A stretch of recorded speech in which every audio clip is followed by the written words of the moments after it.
Okay, let me get out in front of this. The audio quality is going to be really off today. It's not normal. I'm just recording this off my laptop. Equipment malfunction, kind of like a malfunction of a changeup for Corbin Burnes last night. Max Scherzer, man, he still got it, doesn't he? What a start by him. Not looking great, but all can be forgiven with a win in these next 2 days and a lot more down the stretch. 15 to go. Don't go anywhere. You're locked on.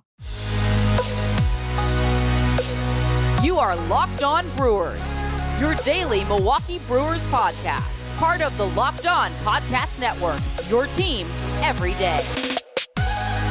Good morning. It's Tuesday, September 20th. I'm Dominic Cotroneo. Thanks for making us your first listen of the day. This is Locked On Brewers, your only daily podcast dedicated to the Brew Crew all season long. You can follow me on Twitter at Dom_Cotroneo. You can follow our show account as well at Locked On Brewers. I know I haven't asked for it for a while, but if you can drop a rating, if you can drop a review, 5-star on Spotify, 5-star on Apple if you so wish, or 1-star if you don't like it, that's fine too. But let us know how you feel. The reviews actually go a long way, believe it or not. So would really, really appreciate that. If this is your first time finding us, I'm the post-game host on WTMJ for the home of the Brewers for Brewers Extra Innings. I'm also the statistician normally for Valley Sports Wisconsin, but today, if you're watching on YouTube, you'll notice my backdrop is not normal, and the sound, if you've been listening for a long time, is not normal. I'm on the road on assignment with Brian Anderson, getting ready to do TBS baseball. Got Astros and Rays coming up today, so excited about that. So one more reminder for the schedule. No episode coming tomorrow morning. Apologies, but hey, I got a game out here. I'm at the beautiful Trop tonight, so I don't want any of your slander. I'm getting to watch a baseball game, and I'm very excited. Mad Max, holy cow. The dude still got it. 200 career wins, 9 strikeouts over 6 perfect innings. The Brewers had to go through a gauntlet these last 2 days. I mean, we talked about gauntlets saying, oh, Cardinals, Yankees, Mets, but like to get Cole and Scherzer back to back, thank goodness they don't get the Grom in this. To get Cole and Scherzer back to back, yes, they had a lead against Cole.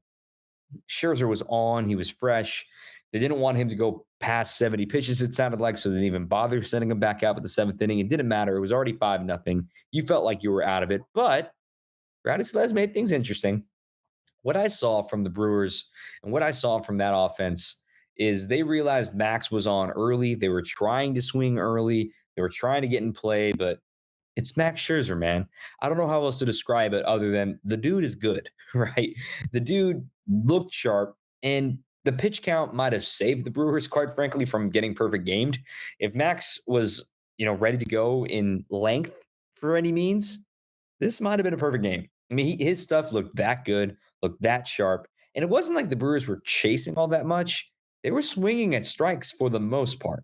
Maybe more than most days. You're not seeing a million curveballs in the dirt. The slider was on. He was locating with the fastball. It had the velocity. I just tip my cap, man. I mean, the Brewer, it's such a hard look. It's righties, and it's so weird right now for the Brewers offense trying to figure out what they are because they have that great day on Sunday trying to fight back, keeping themselves in it, scoring 4 runs off Garrett Cole, then kind of going quiet, then waking back up.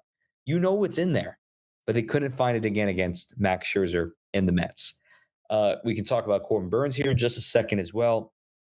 I'm not putting too much worry stock into the fact that Max Scherzer shut the Brewers down. The worry would come if they get swept or if they get beat up by Carlos Carrasco today. That's when you're like, whoa, whoa, whoa, whoa. Yeah, this is not a playoff team. They're already teetering on that edge right now. I'm not going to try to sugarcoat it for you guys because, look, there's 15 games to go. They're now 2.5, essentially 3.5 games back because of the tiebreaker. Philadelphia is getting to play Toronto, so that's a tough series. Then they'll get ready for one more with Atlanta, by the way. And then the Cardinals are visiting San Diego, so there's a tough opponent for the Padres. And then the Padres will be going to Colorado, which is always tough to play. And then they still got one more series with the Dodgers. So this is where the gauntlet for all teams is kind of happening at once. So the Brewers need to take advantage by winning the next 2 games. You got Carlos Carrasco today going against a bullpen day of Aaron Ashby returning. And then you've also got 4 games against the Reds this weekend. The move has to be made now. Okay. If you don't make a move here, say over these next 6 games, they go 4-2, which is fine and dandy, but it's not enough, right? You can't go 4-2. You need 5-1, even 6-0, quite frankly. You need a 5-1 stretch here over these next six because let's say the Cardinals take 2 out of 3 in San Diego, and then the San Diego Padres struggle in Colorado and lose 2 out of 3 there. Boom, you're suddenly a game and a half back of them. Then you look at Philadelphia. Let's say they lose 2 out of 3 in Toronto and then lose 2 out of 3 to Atlanta. Boom, you're right back in it with them as well. So it can happen in the blink of an eye, but the Brewers need to go 5-1 starting tonight against the Mets and against Carlos Carrasco. I can just sit here and say, oh, it's easy. Just snap your fingers and it'll be fine. We talked about it a lot yesterday. Guys need to step up. Lineup is the middle of this order has been doing nothing as of late. Hunter Renfroe has been doing nothing as of late. Yes, Rowdy hit a homer, but he's had a tough month of September. Andrew McCutcheon's had a tough month. Garrett Mitchell's come back down to earth. Vic Caratini, Nomar Narvaez, they're out of gas right now. Keston Hiura keeps striking out. Tyrone Taylor hits homers. He hits doubles. Then the Brewers can't drive him in. And then even then, when he's not hitting, he's striking out. He's not even putting the ball in play. So it's just a conundrum. You see this conundrum right now. You're not surprised, though. It's what we've seen all season long. So I don't want to make too much of a mess of me ranting about how the Brewers need to get things going and prove that they can make it into the postseason. But that's what the whole point of the show is. With 15 days to go, 16 days, 15 games, you know, if you've made it 147 games and you know their flaws, you know their weaknesses. Before we move along, I want to tell you about our friends at LinkedIn. These days, every new potential hire can feel like a high stakes wager for your small business. You want to be 100% certain that you have access to the best qualified candidates available. That's why you have to check out LinkedIn Jobs, which will help you find the right people for your team faster and for free. Again, LinkedIn Jobs. I've used LinkedIn Jobs when I was going through my search that eventually landed me here in Milwaukee, of course. You can add your job with the purple hashtag hiring frame. So that way, on your LinkedIn profile, it can spread the word fast to your network that you are hiring. There are simple tools like screening questions, make it easy to focus on the right candidates with just the right skills. Call it like the Goldilocks method, if you will. So you can get the right experience, the right skills, the right people to prioritize who you want to interview faster. It's why small businesses rate LinkedIn Jobs #1, numero uno, in delivering quality hires versus leading competitors. So LinkedIn Jobs is ready to help you find the qualified candidates you want to talk to faster. Post your job for free at linkedin.com/lockedonmlb. Against linkedin.com/lockedonmlb to post your job for free. Terms and conditions do apply. The Brewers technically didn't gain ground. They lost a half game because both the Phillies and the Padres were idle. But the way I look at things right now, 15 to go. You need 12 wins probably to get to 90. Is that going to be enough? Probably. But quite frankly, I don't know if 10 wins is going to be enough. If you go 88, I don't think that's going to be enough anymore because that means a great tweeter pointed this out last night. That means Philly and San Diego can go 500 and they still get in. So 10 wins won't be enough anymore. Every loss is compounded at this point. Every loss feels like a loss and a half because, especially on days that they're not active, right? Because, for one, you lose a day in the calendar, which is essentially losing. And two, it's an actual loss. So the Brewers need to get it together and they need to find a way to piece this bullpen together. They avoided the big pieces, but as we've seen the last 2 days, the middle relief, the non-leverage guys have been struggling as of late. And with today being a bullpen day, Aaron Ashby going against Carlos Carrasco, where's it going to come from? Do you get another inspiring performance from Luis Perdomo like he had last Tuesday in St. Louis? Those 3 innings were clutch for the Brew Crew to win the opener of that series. Now, Aaron Ashby is getting activated off the IL today. 2 innings, probably max. 3, depending on pitch count. But Ashby did not throw a minor league assignment. He went straight from bullpens back to the active list, so active roster. So you got to take it with a grain of salt right now with what you're going to get out of Ashby. Furthermore, you're getting Trevor Gott back right now. Jake Cousins pitched in the game yesterday, but he has to stay in the big leagues for a couple more days. Trevor Kelly has to stay in the minor leagues for a couple more days based on your option of him yesterday. So you're not going to get immediate reinforcements aside from Gott. I wonder who they're going to option on the way out for Gott to arrive. Maybe it's Strzelecki because he hasn't been optioned in a while and they've used him a lot as of late. But Gott's going to be a welcome appearance back for the Brew Crew since he's pitched great on his rehab assignment. And quite frankly, he might be pitching for a job right now in these last 2 weeks because he's a 1 year deal. He's a free agent to be. The Brewers want to bring him back. And if you want to start looking ahead at next season, which we're getting ready to do here pretty soon, if you want to look at, I mean, Brad Boxberger's gone. The Brewers have to decide what they're going to do with Taylor Rogers. They have to figure out who of the Justin Topas and Jake Cousins do they ideally want to keep on the big league roster heading out of camp next season. You obviously are still going to have Devin Williams, but there are going to be a few roles that are missing. They got to decide what they're going to do with Brent Suter, with Hobie Milner. What kind of roles are those lefties are going to roll into?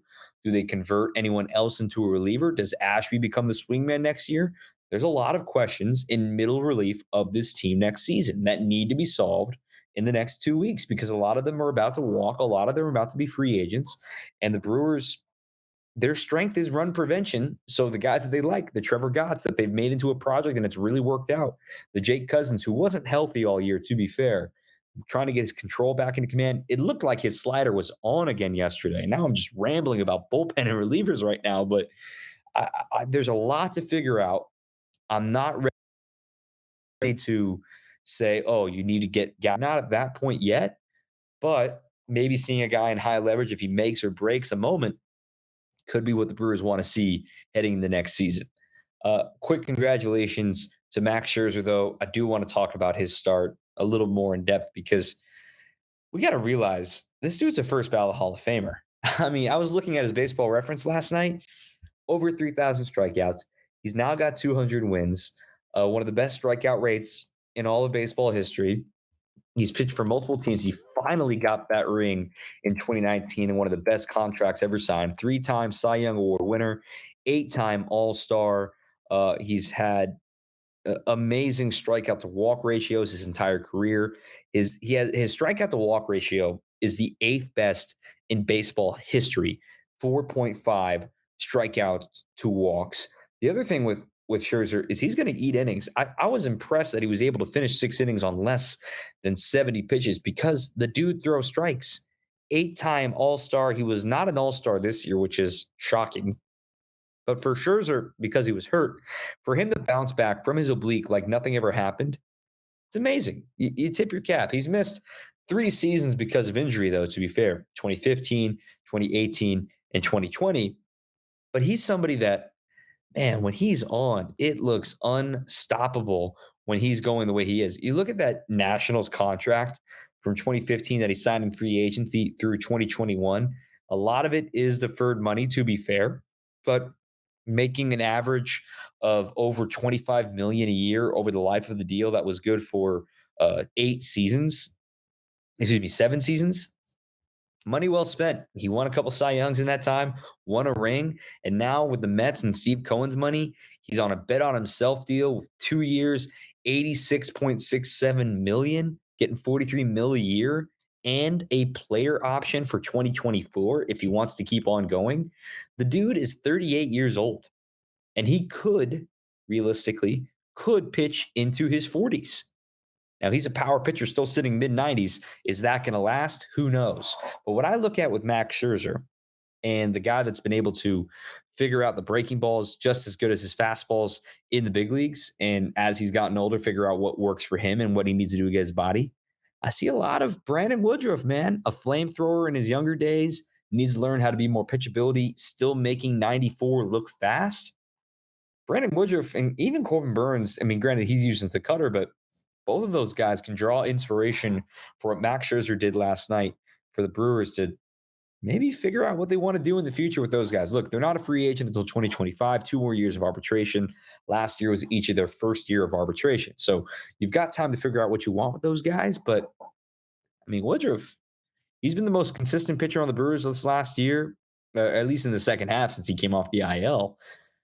It's a fascinating theory, but let's see everybody healthy again next season. Freddie Peralta is throwing. They have hinted they want him to pitch again this season, which maybe if the Brewers are eliminated from the playoffs, you want to get him 4 more innings and end the season on a good note. But you look into next season. I mean, Burnes is back. Woodruff is back. Peralta's back. Ashby's on a team-friendly deal. You maybe will have Robert Gasser being an eligible candidate to come up to the show. Ethan Small will still be on the 40-man, trying to make the adjustments into the offseason for him. You'll still have Eric Lauer in the rotation. It's still a pretty good core to look forward to next season. Not that we're getting ahead of ourselves, but there's no reason to believe that with a healthy pitching staff, the Brewers could find themselves right in the thick of it again in 2023. All right, we're going to take a quick breather. Just really brief final segment looking around the league and get ready for tonight with Carrasco and Ashby. So we talked about the upcoming schedules for the Padres and for the Phillies. The Brewers need to take advantage, as we said, the Reds this weekend for 4. Then they come back home after the last off day on Monday. 2 games against the Cardinals Tuesday, Wednesday, and then finally the big long homestand, of course, 2 with the Cardinals, 4 with the Marlins, and then 3 with the Diamondbacks. And the Diamondbacks just got shellacked by the Dodgers. Not shellacked, 5-2, but they lose to the Dodgers last night. They've kind of come back down to earth since the Brewers last saw them. They're now 11 games under 500. The Marlins, yes, they scored 10 runs, but they're one of the worst offenses in all of baseball. I look at those 7 games, man. You can't afford to be less than 6-1, probably. You would love to be 7-0, but you can't afford to be less than 6-1 at the way things are shaping up to be right now. But other headlines around the league, we mentioned it earlier. The Mets have clinched a postseason berth now, first berth since 2016. They are still in the lead in the division, though. That's what their sights are set on right now. They're a game up on the Braves. They still have one more series head-to-head with them. Buckle me up for that. That's going to be a whole lot of fun to watch that race unfold. The Astros clinched the AL West yesterday, their 97th win of the season. I mean, the storyline's forming right now. Even if the Brewers don't make the postseason, there are amazing storylines forming right now that if the Braves don't win the division, they would get to host a wild card series. And that would be, as of now, against the San Diego Padres, which that would be awesome. And then also, we could be heading for a crash course, the 2-1 seeds of the Astros and the Dodgers, a rematch of the 2017 World Series, the Trash Can World Series. Whoa, that would be awesome. We also could see a rematch of last year's World Series, the Astros and the Nationals, or excuse me, the Braves. I'm thinking of 2019 for a second there. The Astros and the Braves, a rematch of last year. I'd sign up for that too. And in the meantime, you can have an ALCS rematch for the 3rd time in the last 5 years of Astros and Yankees. Oh, that would be awesome. The Mariners are about to end their postseason drought for the first time in 21 years. The Mariners are pretty much locked in to make the postseason. They're going to be a wild card team. It just matters of where they're going to slot. They're 5 games clear of the Orioles right now. One more win and they will clinch an above 500 season.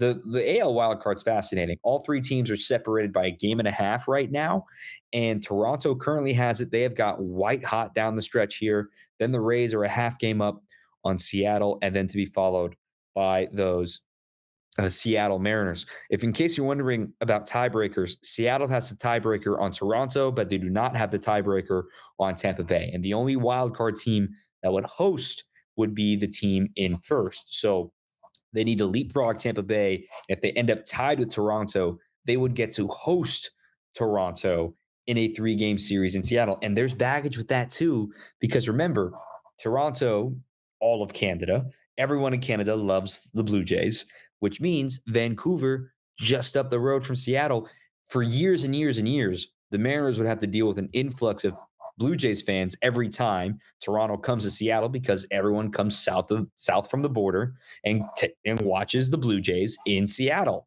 Imagine that environment for a real rivalry game in a way that you wouldn't expect, right? The Blue Jays and the Mariners. I think that would be a blast to see that one. And also, speaking of rivalries, if the Brewers do sneak into that last wild card spot, they would be virtually certain at this point going to St. Louis.